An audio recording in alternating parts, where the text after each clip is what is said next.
სახელითა მამისათა და ძისათა და წმინდისა სულისათა. დღეს ჩვენ წავიკითხეთ სახარება, სადაც მოთხრობილი იყო თუ როგორ განკურნა მამის თხოვნით მაცხოვარმა მისი ძე, რომელიც იყო ეშმაკეული, რომელიც იგვემებოდა ბოროტის სულისაგან და მათ მამამ თხოვა ჯერ მოციქულებს, მათ ვერ შეძლეს და შემდეგ მაცხოვარის თხოვნის შემდეგ მაცხოვარმა გაამდევნა ბოროტის სული და ჯანმრთელი შვილი დაუბრუნა მამას. კითხვა ჰქონდათ მოციქულებს, ჩვენ რატო ვერ შევძელით ამის გაკეთება, რაზეც მიუგო მაცხოვარმა და ურწმუნოებისა თქვენისათვის ვერ განკურნეთ იგი. და უთხრა რომ ერთი მდოგვის მარცვლის ხელარწმენა რო გქონდეს, შეგიძლია რომ მთას ადგილი შეუცვალო. და შემდეგ თქვა ესეთი სიტყვები რომ ნათესავი ესე ბოროტი განვალს მხოლოდ მარხვითა და ლოცვით. ესე დასრულდა და ეს სახარება მაინც ის ადგილია, სადაც მოთხრობილია მარხვაზე და ლოცვაზე, რომელიც პირდაპირ ეკლესიურ ციკლს უკავშირდება საეკლესიო მარხვის დასაწყის და ეხლა დაიწყო მარხვა მიძინების და სწორედ მარხვისკენ და ლოცვისკენ გაძლიერებული მარხვისკენ და ლოცვისკენ მოგვიწოდებს ეკლესია. ნათესავი ესე ბოროტი არ განვალს, ვიდრე ადამიანი არ მოიკრებს ძალებს და არ შეეწინააღმდეგება მას. ეს არის შენი მარხვა არის შენი ნაბიჯი ღმრთისაკენ, ხოლო ლოცვა არის უკვე სამღვთო დახმარება შენდამი. და ეს სინერგია ორი ძალისა სწორედ გამოიღებს შედეგს. საერთოდ ეს სახარება არის დამონებულ ადამიანზე, ხო, ლაპარაკი ადამიანი, რომელიც პარალიზებულია და თვითონ ვერ წარმართავს საკუთარ თავს. ბოროტის ხელშია, ბოროტის ძალის ხელშია ის და ამიტომ ფაქტიურად ეს ადამიანის აღარ არის, ვიდრე თავისი აზრი, ცნობიერება დაკარგული აქვს მას და აი ბოროტის ძალის ხელშია. ამ პარალიზების მდგომარეობა, ესეთი ტიპის მდგომარეობა აქვს თითოეულ ჩვენთაგანს, ჩვენც გარკვეულწილად რაღაცა პარალიზება გვაქვს, ან მიჯაჭვულობა გვაქვს, არ ვართ თავისუფალი. და ეს სახარება სწორედ აი განთავისუფლებისკენ მოწოდება, განკურნებისკენ. ადამიანი არ არის თავისუფალი, იმიტომ რომ ის არის ცოდვისკენ მიდრეკილი. და სანამ ცოდვისკენ მიდრეკილი იქნები და ცოდვის შემსრულებელი იქნები, მანამდე შენ ხარ მონახარ ცოდვის. ამიტომ მაცხოვარი ამბობს, სან ჭეშმარიტება და ჭეშმარიტებამ განთავისუფლოს თქვენ. ანუ ბიბლიური ქრისტიანული უფრო ზუსტად თავისუფლება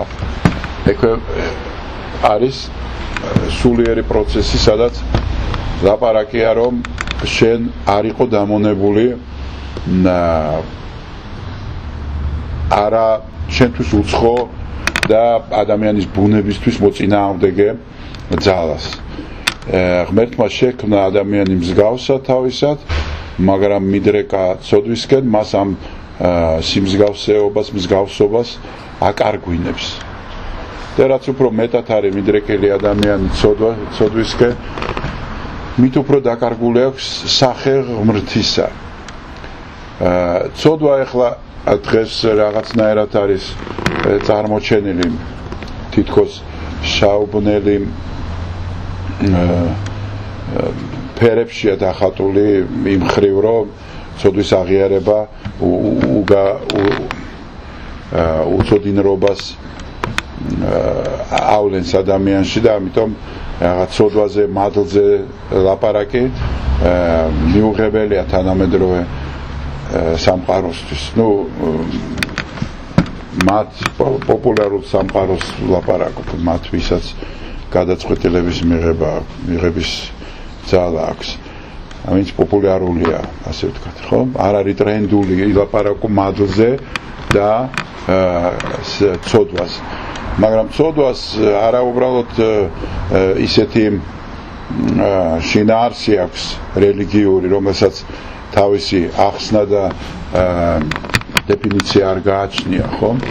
უბრალოდ რაღაც ღმერთის კანონია, რომელსაც ჩვენ არ ღვევ და მე არ მწამს ეს ღმერთის კანონი და მე თუ დავარღვევ არ მაინტერესებს შედეგები, იმიტომ რომ ღმერთის არ მწამს.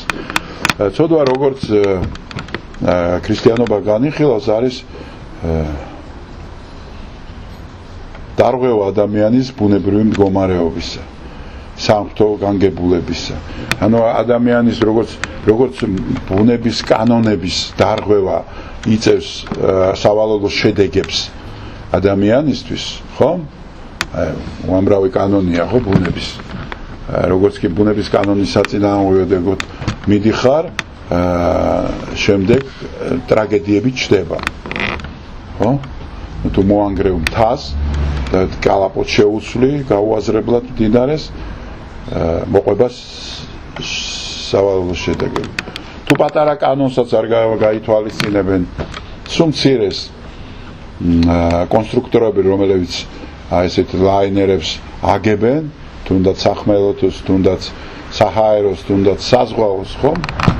ტრაგედიით დასრულდება. თუნდაც პატარა უმნიშვნელოვანესი დეტალი, სადაც 10,000-ზე მეტი დეტალი აქვს თვითმფრინავს. აი პატარა მცირე დეტალის არ გათვალისწინებაც კი სავალალო შედეგს იღებს. ესევია ცოდვა ქრისტიანობაში. ცოდვა როგორც შენთვის საზიანო საქმე. და არა იმიტომ რომ ღმერთის ნათქვამის წინააღმდეგ წახვედი. არა, ღმერთი არ არის ჩასაფრებული და მისი ნათქვამის საწინააღმდეგო მოქმედებაზე შურს არ იძიებს. უბრალოდ მისი ნათქვამი არის ადამიანისთვის ეს ბუნებითი კანონი, რომელიც მისცა სამყაროს ღმერთმა. ეს კანონები, რომელიც აღმოჩენილი იქნა თქვათ მეცნიერების უკანასკნელ პერიოდში, თქვათ საუკუნე ნახევრის წინ, 2 საუკუნის წინ, ხო, როცა საბუნებისმეტყველო მეცნიერებები დაარსდა, ეს ბუნების კანონები აღმოაჩინეს, ხო, ეინშტეინმა თვითონ ხო არ მოიგონა რაღაც კანონი, მან აღმოაჩინა, ნიუტონმაც ესე აღმოაჩინა ის კანონი, რაც ბუნებითად არსებობდა, ის რაც ღმერთმა შექმნა. ამის დარღვევას მოაქვს შედეგები და სულიერი კანონის დარღვევასაც მოაქვს შედეგი.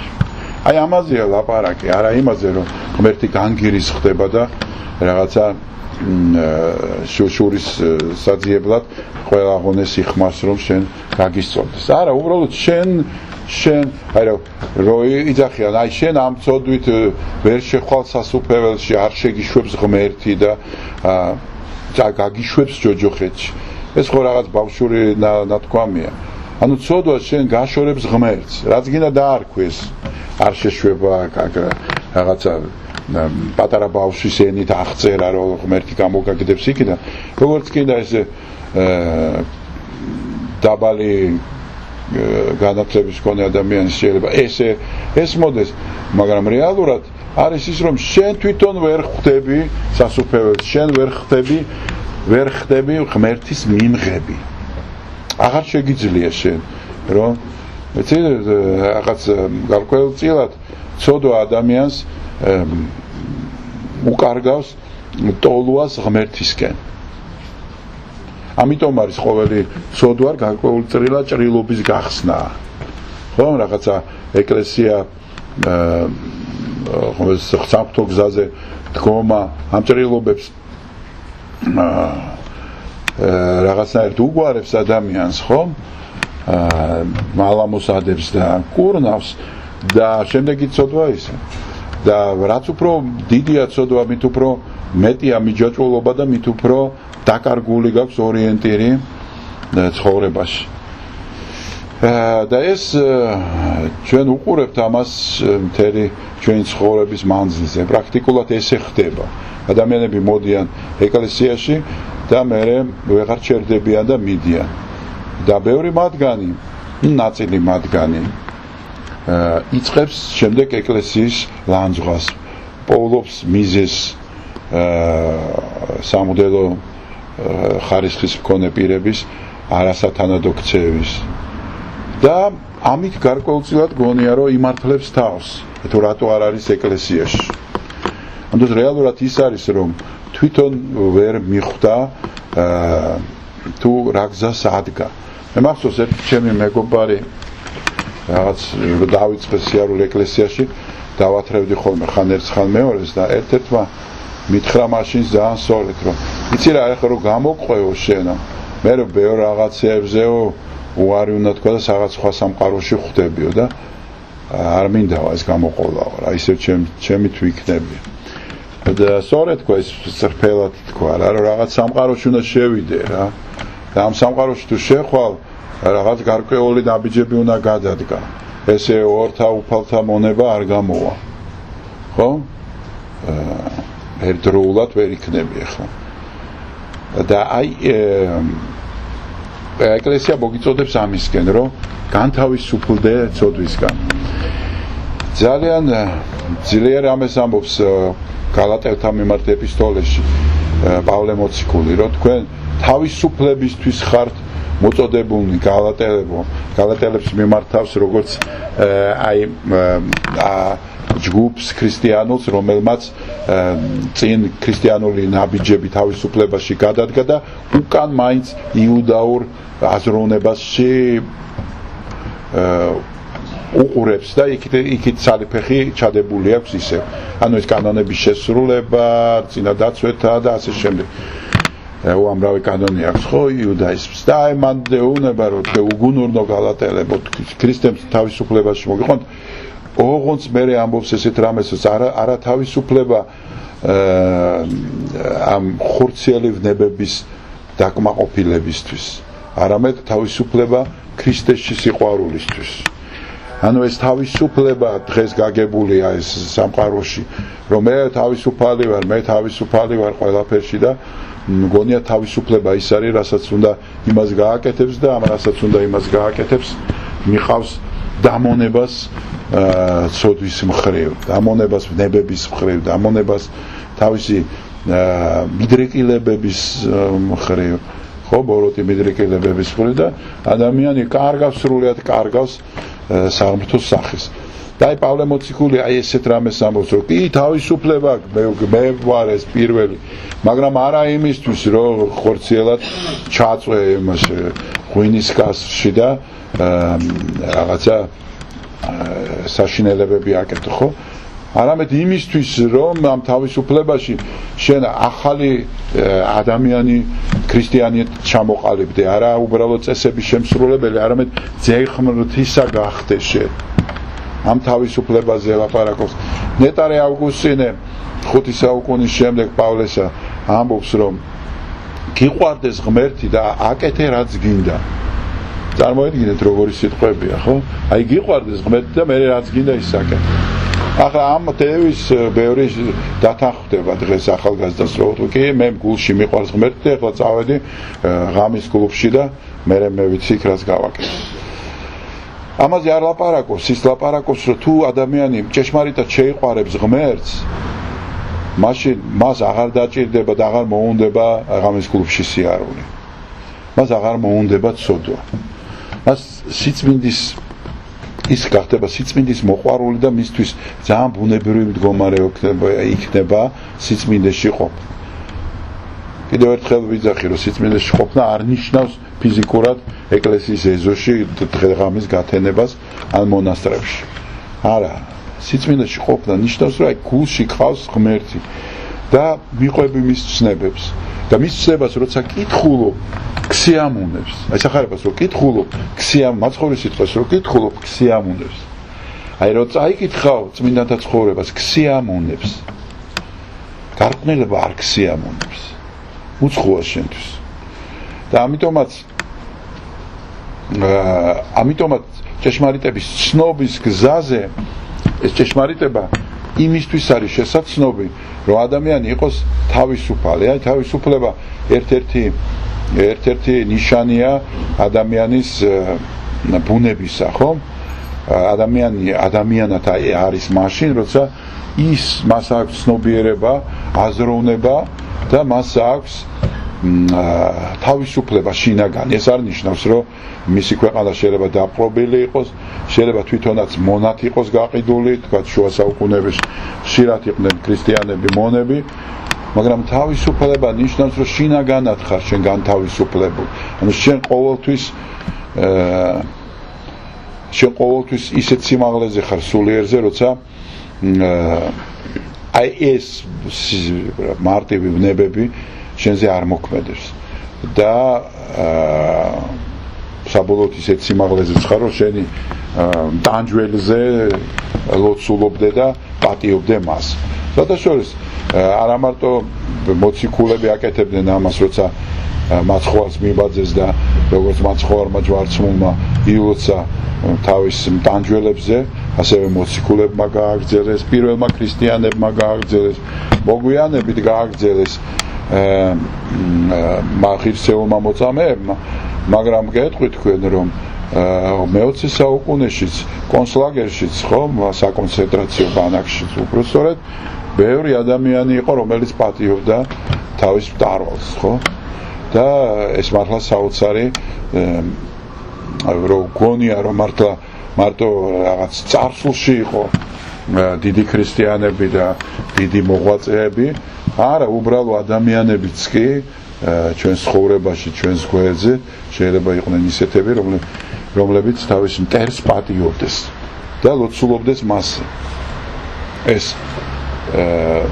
ჩვენ არ უნდა ვიყოთ ეპოქის და რაღაც პერიოდის თუ რაღაც ნაწილის ჩვენი ისტორიის მძევლები, რა, აი მაინც ის ეპოქა იყო რაღაც ბოროტება და სიდიადე ორივეგან ყველგან იყო და ყველა დროს, დღესაც იქნება და მომავალშიც იქნება. ადამიანს არ ექნება ისეთი მიწაზე სამოთხე, რომ მარტო სულ იავარდებით იყოს ცხოვრება მოფენილი, ხო? ესეთი იქნება მხოლოდ და მხოლოდ მეორეთ მოსვლის შემდეგ. მანამდე ადამიანი ყოველთვის იმყოფება მძიმე გარემოში, ყველას თავის ჯვარი აქვს, ყველას თავის განსაცდელი აქვს და ყველა უნდა ეძებდეს თავისუფლებას. არა იმ თავისუფლებას, რომელსაც გვაწვდიან რაღაც ფსევდოფასეულად, რა თავისუფლება არის ეს. არ არის ეს თავისუფლება. თავისუფლება იწყება პიროვნულია. და პოლიტიკური თავისუფლება სხვა რამეა, სხვა თემაა, მაგრამ თავისუფლება არის პიროვნული. და თავისუფალი არის ადამიანი, რომელსაც შეუძლია გააკეთოს ის, რაც მას უნდა. ანუ შეუძლია ამის გაკეთება. ის, რაც მისთვის სასარგებლოა და სასარგებლოა მის ირგვლივ მყოფთათვის. როცა შენ შეგიძლია ამის გაკეთება, მაშინ შენ ხარ თავისუფალი და როცა შენ მიჯაჭვული ხარ და მხოლოდ იმას ეძებ, რომ როგორ დაიოკო შენი ვნებები, შენ არ ხარ თავისუფალი. და არა ვართ ასე, მე ხარ მაღალი ამბიონი და მსაუბრობ, მაგრამ იგივენაირად პრობლემებში ვარ, როგორც თითოეული თქვენთაგანი და უბრალოდ ბრძოლა არ უნდა გააჩერო ადამიანმა.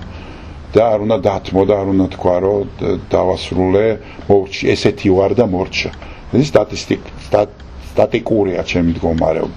აღარ შევიცვლები, აი ესეთი ვარ, დამარქვეს, ამას მეძახიან და ვარ ესეთი. არ შეიძლება გაჩერება არ შეიძლება. გაჩერება არ არსებობს ქრისტიანობაში, არის უკანსვლა. ხო, როგორც მაცხოვარი ამბობს, როცა მოვა და დაალაგებულს ნახავს ბოროტი დაალაგებულ ოთახს, 7-ჯერ უფრო უარეს მოიღოს. ანუ იმას ნიშნავს, რომ შენ თუ გაჩერდები, 7-ჯერ უარეს მდგომარეობაში ჩავარდები, იმიტომ რომ უკან მოდიხარ რაღაცნაირი ესკალატორივით საპირისპიროდ მიდის. გაჩერებული არ არსებობს, უკან წახვა. ასე რომ დღევანდელი დღე გვასწავლის ამას, რომ მარხვითა და ლოცვით განვითავისუფლოთ თავი და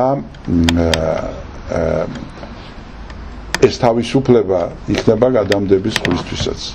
და ბედნიერება მართლაც აი ამ თავისუფლებაში ხარ, რომ მართლა არავინ არ გმართავს შენ. სხვადასხვა არც მღვდელი და არც არავინ საერთოდ. როგორც კი მოძღვარი დაიწყებს ადამიანის მართვას, იმ მოძღვართან უნდა დაასრულოთ ურთიერთობა. იმიტომ რომ ეს არ არის ქრისტეს მოძღვარი. ჩვენი ქრისტე არის ჩვენი წარმმართველი, ერთადერთი ღმერთი, რომელიც წარმართავს ჩვენ გზას.